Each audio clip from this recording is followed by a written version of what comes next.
2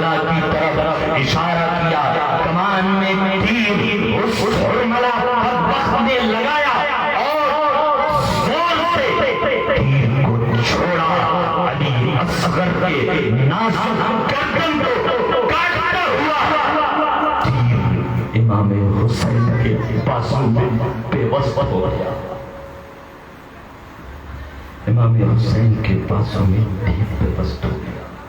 چند سسکیاں علی اصغر نے لی،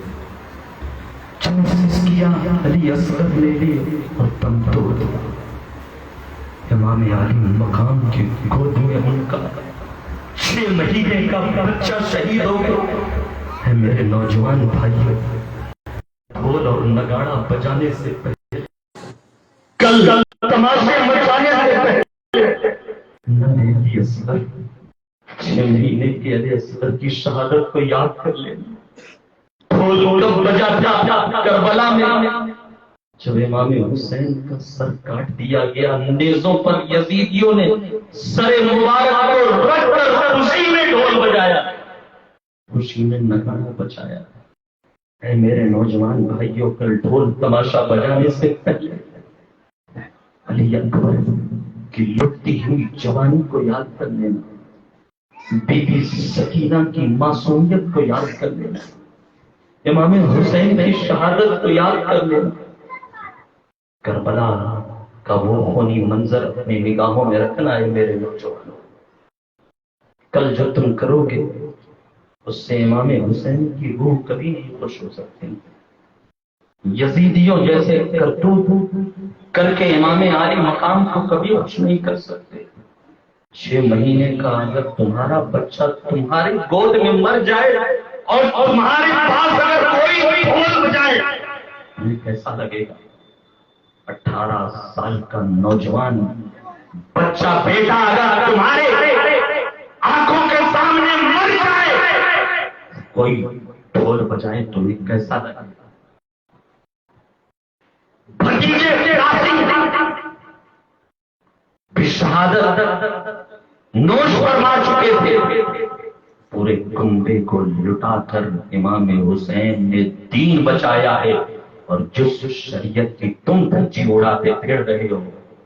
امام عالی مقام نے پورے کنبے کو قربان کر کے اس شریعت مصطفیٰ کو بچایا، اس دین مصطفیٰ کو بچایا۔ ذرا سوچو تو کہ امام پر کیا گزری ہوگی۔ یہاں مجھے احساس ہوتا ہے کہ جب دین کے خاطر پڑھنے کے لیے جب میں مصر گیا تھا، اپنا وطن چھوڑا تھا، اپنے گھر والوں کو چھوڑ رہا تھا، تو مجھے کیسا لگ رہا تھا؟ اس امام عالی مقام نے تو شہر رسول چھوڑا، مدینہ طیبہ ہم جیسے نکمے جب اس شہر میں پہنچ جاتے ہیں، 7 دن رہنے کے بعد گنبد خضرا کو ایک لمحے کے لیے اپنے نگاہوں سے اچھل ہوا دیکھنا نہیں چاہیے۔ حجاج کرام سے ذرا پوچھو کہ جب وہ شہر رسول چھوڑ رہے ہوتے ان کی حالت کیا؟ دیواریں، مدینہ کی دیواریں پکڑ پکڑ کر وہ رو رہے ہوتے۔ وہ حسین جو مدینے میں پیدا ہوا، مدینے میں بچپن گزرا، مدینے میں قرآن کی تلاوت کو سنا، اس مصلی امامت پہ اپنے نانا جان کو دیکھا، اپنے بابا جان کو دیکھا۔ وہ حسین جو مدینے میں دوش محمد پر سوار ہوا کرتے تھے، تو حسین جنہوں نے اپنے گھر میں حضرت جبریل کو آتے دیکھا ہوگا، کیا یہ ساری چیزیں انہیں نہیں یاد آتی؟ کیا یہ سارے غم انہیں نہیں یاد آتے ہیں؟ یہ ساری چیزیں انہیں یاد نہیں آتی رہی ہوں گی، لیکن صرف دین مصطفیٰ اسلام کو بچانے کے خاطر اپنے نانا جان کا عظیم شہر چھوڑ دیا، جہاں لوگ مرنے کی تمنائیں کرتے، مرنے کی آرزو کرتے۔ اے نوجوانوں، کل 1000 بار سوچنا ڈھول بجانے سے پہلے۔ میرا کام ہے آپ کو سمجھانا، میرا کام ہے آپ کو صحیح راستہ بتانا۔ ہاتھ پکڑ کے آپ کو چلانا میرا کام نہیں ہے، لیکن ایک بات یاد رکھ لینا کہ کل اس 6 ماہ کے علی اصغر کے سامنے بھی تجھے کھڑا ہونا پڑے گا، 18 سال کے علی اکبر کے سامنے بھی تجھے کھڑا ہونا ہے، بی بی سکینہ کے سامنے بھی تجھے کھڑا ہونا پڑے گا، امام علی مقام کے سامنے تجھے کھڑا ہونا پڑے گا۔ کیا منہ دکھائے گا؟ کون سا عمل پیش کرے گا؟ یہی ڈھول، یہی باجا، یہی تماشا کہ 10 محرم الحرام کو کیا کہیں گے میرے آقا؟ میرا خاندان لٹ گیا، تم ڈھول بجا رہے ہو، میرا خاندان برباد ہو گیا کربلا کی سرزمین پر، تم نگارے بجا رہے تھے، نگارہ پیٹ رہے تھے۔ اے نوجوانوں، اس سے پہلے کہ تمہیں موت آ کر چک لے، صحیح راستے پر آ جاؤ، ورنہ قسم خدا کی کل تمہیں قبر میں کوئی نہیں بچا سکتا ہے۔ کل اس محشر کی بھیڑ میں میرے آقا بھی اگر منہ پھیر لیے تمہارے ان کرتوت سے، پھر کس کے پاس جاؤ گا؟ کس کے پاس جاؤ؟ اس لیے 1000 بار سوچو، 1000 بار، اور دل پہ ہاتھ رکھ کے سوچو ذرا کہ میرے باپ کا اگر جنازہ نکل جائے، میت اٹھ رہی ہو، کوئی میرے سامنے ڈھول پیٹے تو مجھے کیسا لگے گا؟ علی اصغر، ننھے علی اصغر کو اپنے ہاتھوں میں شہید ہوتے دیکھا۔ امام علی مقام کبھی آسمان کی طرف دیکھ رہے، کبھی اپنے بیٹے علی اصغر کو دیکھ رہے، تیر جیسے ہی نکالی ہے امام نے، خون کے چند قطرے چہرے حسین پر پڑے، اور پھر رب ذوالجلال کی بارگاہ میں امام نے کہا، اے میرے رب،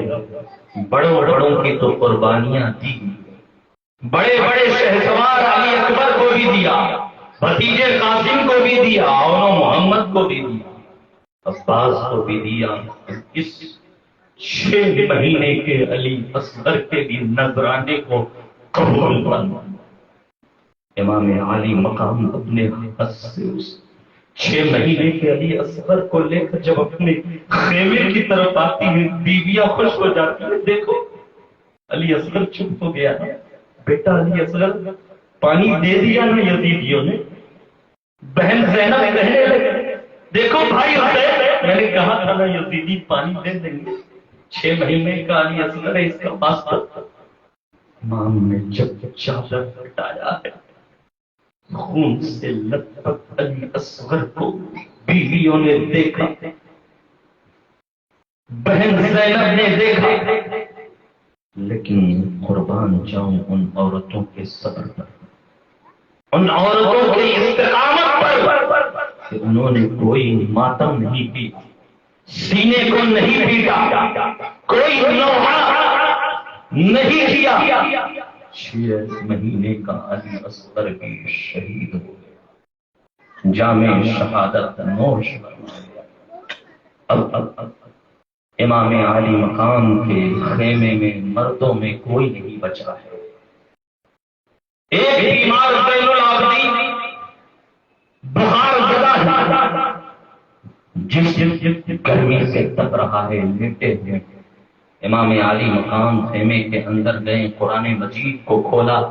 تلاوت کرنا شروع کر دیا، خیمے کے دروازے سے آہٹ آتی ہے، سر اٹھایا تو دیکھا کہ جبے مبارک میں زیب تن ہو کر بیمار زین العابدین سامنے کھڑے ہیں اور کہہ رہے ہیں، اب بابا جان مجھے اجازت دے دیجیے۔ بابا جان اگرچہ بخار میں ہوں، لیکن آپ سے پہلے میں شہید ہونا چاہتا ہوں۔ امام حسین بے قرار ہو کر کھڑے ہو گئے، کہا، بیٹے زین العابدین، میرے بعد ان عورتوں کو کون دیکھے گا؟ بیویوں کو کون لے جائے گا؟ تم سے تو میری نسل چلنی ہے قیامت تک۔ اے بیٹے زین العابدین، باری میری ہے۔ چنانچہ زین العابدین بیٹے کو بستر پہ لٹا دیتے ہیں، بیویوں سے کچھ نہیں کہا پیتا۔ جو حضرت فاطمہ الزہرا رضی اللہ تعالی عنہا کی کنیز تھی، کہا کہ اندر صندوق میں ایک جبہ رکھا ہوا ہے، جاؤ لے آؤ، لیکن بی بی زینب کو کچھ مت بتانا۔ چنانچہ حضرت فدہ اندر جاتی ہیں، صندوق کھولتی ہیں، جبہ جیسے ہی نکال رہی ہیں، بی بی زینب نے دیکھ لیا، کیا کر رہی؟ کہا مولا حسین نے جبہ منگایا، کہا لاؤ جبہ مجھے دو۔ بی بی زینب جبہ لے کر امام حسین کی بارگاہ میں آتی ہے، اسے کہتے ہیں اے میری بہن زینب، امی جان فاطمہ الزہرا نے یہ جبہ دیا، جانتے ہی ہو یہ تیرے بابا میرے بابا حیدر کرار کا، اور امی جان نے کہا تھا کہ جب بھی مصیبت آئے پریشانی آئے اسے پہن لینا بیٹے حسین۔ حضرت زینب نے کہا ہے میرے بھائی سچ کہہ رہے ہو، امی جان نے کہا تھا کہ جب بھی اپنے بھائی حسین کو پریشانی میں دیکھنا یہ جبہ پہنا دینا، پریشانی دور ہو جائے گی۔ اب حسین اعظم حیدر کرار کا جبہ زیر بند فرماتے ہیں، سر مبارک مصطفیٰ جان رحمت صلی اللہ تعالی علیہ وسلم کا امامہ شریف ہے، ہاتھ میں حیدر کرار کی تلوار ہے، ذوالفقار حیدری ہے، جعفر طیار کا پٹا ہے، امیر حمزہ کے چند تبرکات ہے۔ جب سفر چھٹ کر امام تیار ہوتا ہے تو کربلا میں ایسا لگتا ہے کہ کوئی چاند زمین پر اتر آئے، دولہا بن کر میرا امام کربلا میں یزیدی بھیڑیوں سے لڑنے کے لیے جا رہا ہے۔ خیمے سے جیسے ہی باہر نکلتے ہیں، بیویوں اور بیوی زینب کی آہ آنے لگتی، اے میرے بھائی حسین، اس کے حوالے مجھے چھوڑ کر جا رہے ہو، ہمیں کس کے حوالے ہمیں چھوڑ کر جا رہے ہو؟ امام حسین نے وہاں صبر کی تلقین کی اور کہا اے میری بہن، اللہ اور اس کے رسول کے حوالے چھوڑ کر جا رہا ہوں۔ نصیحت کی کہ میرے بعد نوحہ مت کرنا، ماتم مت کرنا، سینے کو مت پیٹنا، تم رسول اللہ کے خاندان والے ہو، جسموں سے پردہ نہ ہٹنے پائے، کپڑا نہ ہٹنے پائے، سر سے دوپٹہ نہ ہٹنے پائے۔ نصیحت کر کے ایک حسرت بھری نگاہ خیمے کی طرف میرے امام نے دیکھا، باہر امام عالی مقام کا گھوڑا ذوالجناح تیار ہے، یہ گھوڑا ہے جو امام عالی مقام کے ساتھ ہر جگہ رہتا تھا، بڑا وفادار گھوڑا۔ امام عالی مقام گھوڑے پر سوار ہو جاتے ہیں، گھوڑے کو چلنے کے لیے کہتے ایڑ لگاتے ہیں، لیکن گھوڑا ہے کہ ٹس سے مس ہونے کو تیار نہیں۔ امام نے کہا اے میرے ذوالجناح، تم نے تو میری کبھی نافرمانی نہیں کی، ہر بار بات مانی ہے، آج تجھے کیا ہو گیا ہے؟ چل جلدی۔ حسین کے پاس وقت نہیں ہے، گھوڑا اپنے سر سے پیروں کی طرف اشارہ کر رہا تھا۔ امام نے جب گھوڑے کے پیر کی طرف دیکھا تو بی بی سی سکینہ گھوڑے کے پیر پکڑ کر ذوالجناح سے یہ کہہ رہی ہے ذوالجناح، آخری بار میرے بابا کو لے جا رہے ہوں، یہ آخری بار میرے بابا کو لے جا رہے ہوں، اب کبھی میرے بابا واپس نہ جائیں۔ ذوالجناح گھوڑے سے میرا امام اترتا ہے، کربلا کے واقعات سنانے میں ہمارے جذبات بے قابو ہو جاتے ہیں۔ میرے عزیز و میرے دوست، ذوالجناح گھوڑے سے امام علی مقام اتر کر بی بی سکینہ کو اپنے گود میں اٹھاتے ہیں اور کہتے ہیں اے میری بچی، تو نے تو علی اکبر کی بھی شہادت کو دیکھا، علی اصغر کی بھی شہادت کو دیکھا ہے، بھتیجے قاسم کی بھی شہادت کو دیکھا ہے، صبر کا دامن ٹوٹنے نہیں پایا۔ اے میری بچی، اب تجھے اپنے بابا جان کی ہوگا، صبر کرنا ہوگا۔ چنانچہ بی بی سکینہ مایوس ہو کر خیمے کی طرف چلی آتی ہے۔